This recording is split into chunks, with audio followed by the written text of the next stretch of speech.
10절입니다. 히브리서 7장 1절에서 10절까지 말씀, 제가 먼저 한 절 읽고 한 절씩 교독하도록 하겠습니다. 이 멜기세덱은 살렘 왕이요 지극히 높이신 하나님의 제사장이라. 여러 왕을 쳐서 죽이고 돌아오는 아브람을 만나 복을 빈 자라.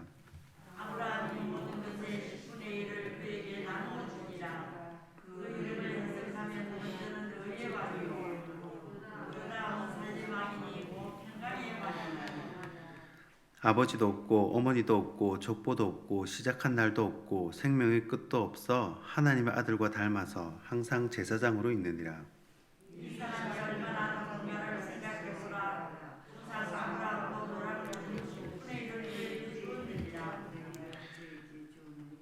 레위의 아들들 가운데 제사장의 직분을 받은 자들은 율법을 따라 아브라함의 허리에서 난 자라도 자기 형제인 백성에게서 10분의 1을 취하라는 명령을 받았으나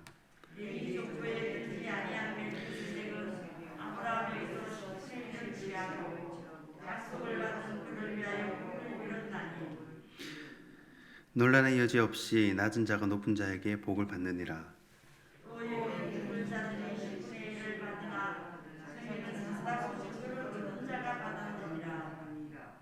또한 10분의 1을 받는 레위도 아브라함으로 말미암아 10분의 1을 바쳤다고 할 수 있나니, 이는 멜기세덱이 아브라함을 만날 때 레위는 자기 조상의 허리에 있었음이라.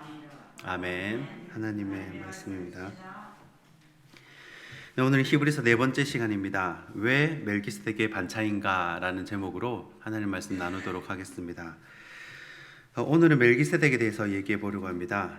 성경에서 예수님이 대제사장이다 라는 개념은요, 성경 전체를 통틀어서 오직 히브리서에만 나옵니다. 그래서 히브리서가 없으면 이 성경에서 예수님이 대제사장이다 라는 개념이 완전히 사라지게 됩니다. 문제는 다른 곳에 있습니다. 예수님이 대제사장이시니까 예수님만 따라가면 된다라고 하는데, 예수님은 레위 지파가 아니고 유다 지파인데 어떻게 제사장이 될 수 있냐는 겁니다. 여러분, 제사장은 어느 지파 사람만 할 수가 있습니까? 레위 지파만 할 수가 있습니다. 예수님은 유다 지파인데 어떻게 레위 지파만 하는 제사장 역할을 감당할 수 있냐라는 것이죠. 그래서 나오는 말이, 예수님은 레위 지파의 그런 아론의 반차를 따르는 것이 아니라 멜기세덱의 반차를 따르는 제사장이다라고 이야기를 하는 겁니다. 여기서 반차는 서열, 계급, 순서를 말하는 겁니다. 이 멜기세덱은 성경에 딱 세 군데만 나옵니다. 창세기, 시편, 히브리서, 성경에 딱 세 군데만 언급이 됩니다. 그래서 이 멜기세덱은 풀지 않는 것이 좋습니다. 이 총신의 신학 베이스는 성경이 말하는 데서 멈추는 것입니다. 더 이상 나가지 않는 거예요. 그래서 창세기, 시편, 히브리서에 나오는 멜기세덱만 가지고 이야기를 하면 됩니다. 창세기 14장에 아브라함이 전쟁에서 이기고 돌아올 때 멜기세덱에게 11조를 바치는 장면이 나옵니다. 조국의 개념으로 10분의 1을 드리는 거죠. 여러분, 그러면 이 관계에서 누가 더 높다는 것입니까? 멜기세덱이 아브라함보다 높다는 것입니다. 이게 왜 중요하냐? 이 아브라함은요, 이때 아직 이삭을 낳기 전입니다. 이 말은 아직 이삭도 안 낳았으니까 야곱이 태어나기 전이라는 것입니다. 그러면 이것이 왜 중요하냐면, 이 말은 또 다른 말로 하면 레위가 아직 태어나기 전이라는 거예요. 야곱도 안 태어났으니까요. 자, 레위 때부터 대제사장 라인이 시작이 되는데, 아브라함이 멜기세덱에게 조공을 바치고 11조를 바쳤을 때는 아직 이 세상에 레위는 태어나지도 않았다는 겁니다. 레위는커녕 야곱, 이삭도 존재하지 않았을 때입니다. 제사장 라인의 시작인 레위가 아브라함의 이 허리에 있었을 때를 말합니다. 그러니까 당연히 누가 더 어른입니까? 누가 더 높다는 말입니까? 레위의 반차를 따르는 아론의 대제사장이 높다는 말입니까? 아니면 멜기세덱의 반차를 따르는 예수님의 대제사장 라인이 높다는 말입니까? 멜기세덱 라인이 훨씬 높다는 것입니다. 레위는 아직 태어나지도 않았을 때 아브라함이 무릎 꿇고 멜기세덱에게 11조와 조공을 바친 것처럼 멜기세덱의 반차가 레위의 반차보다 훨씬 뛰어나다. 그래서 예수님은 아론의 반차가 아니라 멜기세덱의 반차를 따르는 것입니다. 자, 그러면 여기서 이 다루지 못한 앞부분을 좀 이야기할까 합니다. 변화산 이야기인데요. 이 변화산 이야기는 히브리서와 굉장히 밀접한 관계가 있습니다. 예수님께서 변화산에서 몸이 변하셨을 때 누구를 만나셨습니까? 예수님하고 누구죠? 모세와 엘리야, 이 세 명을 만납니다. 이 세 분이서 대화를 나누시는데 다른 성경에는 그냥 이 세 분이 대화를 나눴다라고 끝이 나지만 누가복음만큼은 그 세 분의 대화 주제가 나옵니다. 누가복음 9장 31절인데요. 영광 중에 나타나서 장차 예수께서 예루살렘에서 별세하실 것을 말할세. 아멘. 자, 한글 성경에는요, 별세라고 나오는데 이것은 죽음을 말합니다. 그런데 영어 성경에는요, 이 죽음, 데스가 아니라 디팔처, 떠남, 출발, 탈출, 벗어남, 이렇게 표현을 합니다.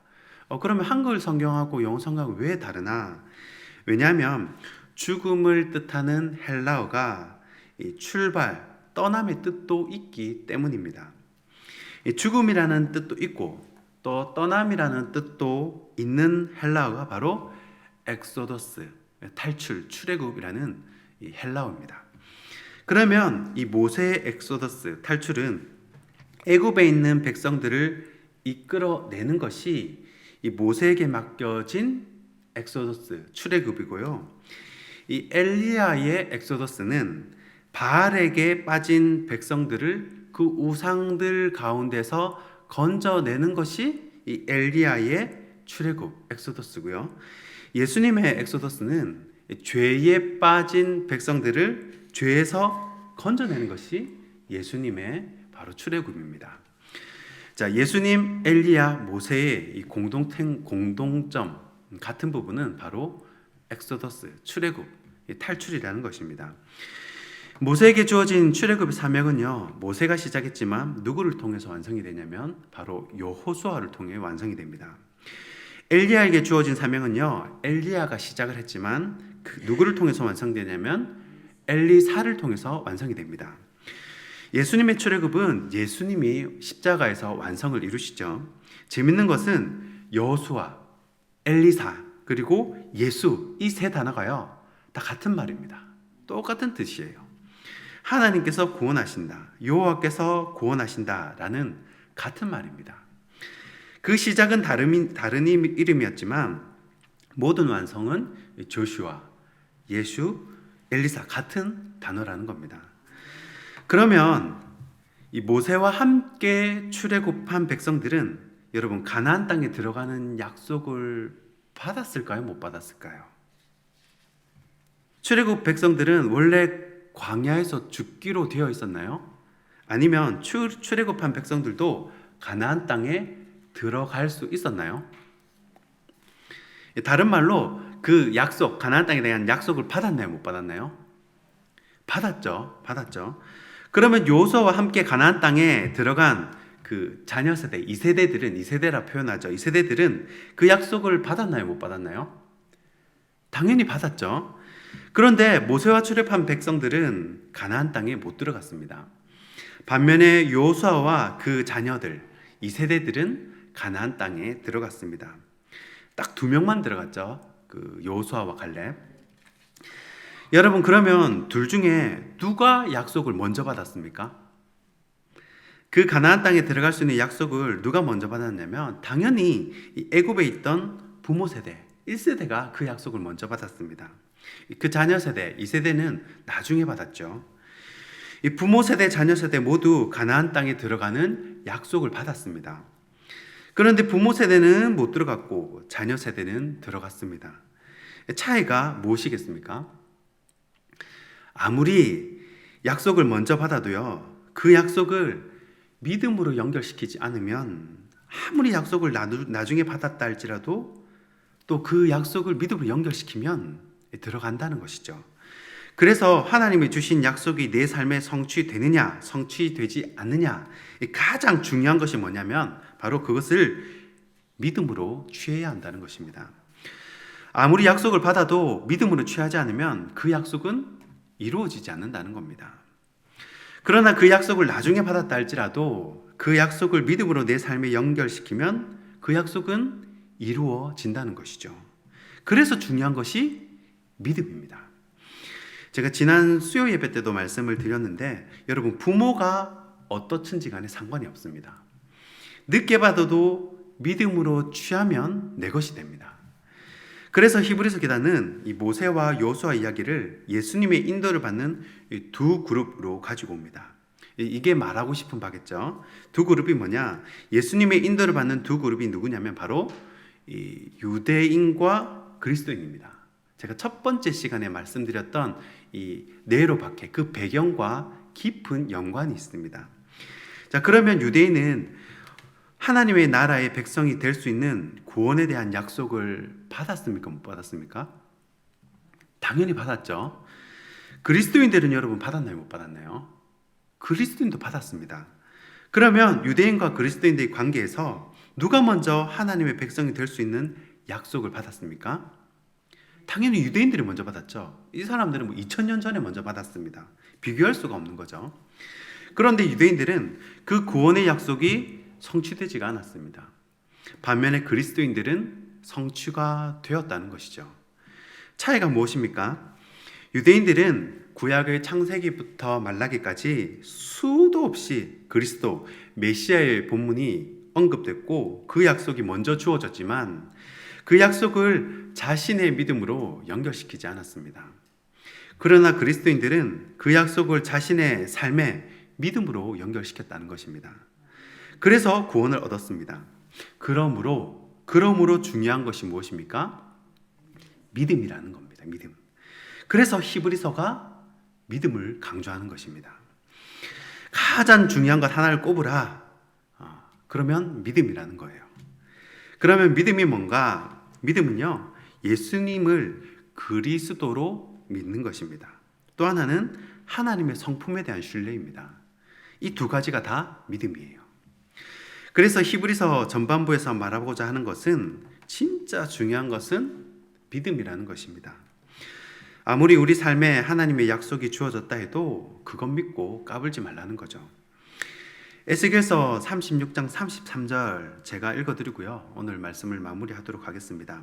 구약 1208쪽에 있거든요. 구약 1208쪽에 있는데 에스겔서 36장 33절 제가 봉독할 때 여러분 한번 눈으로 한번 따라가 주시죠. 에스겔서 36장 33절, 구약 1208쪽입니다. 구약 1208쪽, 에스겔서 36장 33절부터입니다. 구약 1208페이지입니다. 구약 1208페이지. 에스겔서 36장 33절부터 제가 한번 봉독하겠습니다. 눈으로 한번 잘 따라와 주시죠. 주 여호와께서 이같이 말씀하셨느니라. 내가 너희를 모든 악에서 정결하게 하는 날에 성읍들에 사람이 거주하게 하며 황폐한 것이 건축되게 할 것인즉, 회복을 말씀하시는 것이죠. 전에는 지나가는 자의 눈에 황폐하게 보이던 그 황폐한 땅이 장차 경작이 될지라. 사람이 이르기를 이 땅이 황폐하더니 이제는 에덴 동산같이 되었고 황량하고 적막하고 무너진 성읍들에 성벽과 주민이 있다 하리니, 너희 사방에 남은 이방 사람이 나 여호와가 무너진 것을 건축하며 황폐한 자리에 심은 줄 알리라. 나 여호와가 말하였으니 이루리라. 아멘. 자, 이 다음이 중요합니다. 이 다음이 중요해요. 에스겔서 36장 37절입니다. 주 여호와께서 이같이 말씀하셨느니라. 그래도 이스라엘 족속이 이같이 자기들에게 이루어 주시기를 내게 뭐요? 구하여야 할지라. 여러분, 약속을 받았다고요 망사 형통이 되는 것이 아닙니다. 한 번 은혜 받았다고요 그 순간 의인이 되는 게 아니에요. 쾌속선 타고 바로 천국 가는 것이 아닙니다. 성경은 결코 그렇게 말하지 않습니다. 하나님이 하신 약속의 말씀이 있다면 그 약속의 말씀을 내 삶에 가지고 와서 취해야 하는 것입니다. 믿음으로 취해야 하는 것이죠. 내가 옛날에 하나님께서 주시겠다고 약속을 받았는데 왜 하나님께서 안 주시나? 여러분, 아무리 하나님께서 약속을 주셨다 할지라도 그것을 내가 취하지 않으면, 그것을 내 믿음으로 연결시키지 않으면 절대로 작동하지 않는다는 것입니다. 하나님의 말씀, 하나님의 약속이 성취되도록 하는 그 원동력, 에너지가 바로 나의 믿음이라는 것입니다. 그래서 제일 중요한 것이 히브리서에서 믿음이라고 강조를 하는 것이죠. 여러분, 그 믿음 붙들고 승리하는 저와 여러분이 되길 주님의 이름으로 축원합니다. 기도하겠습니다.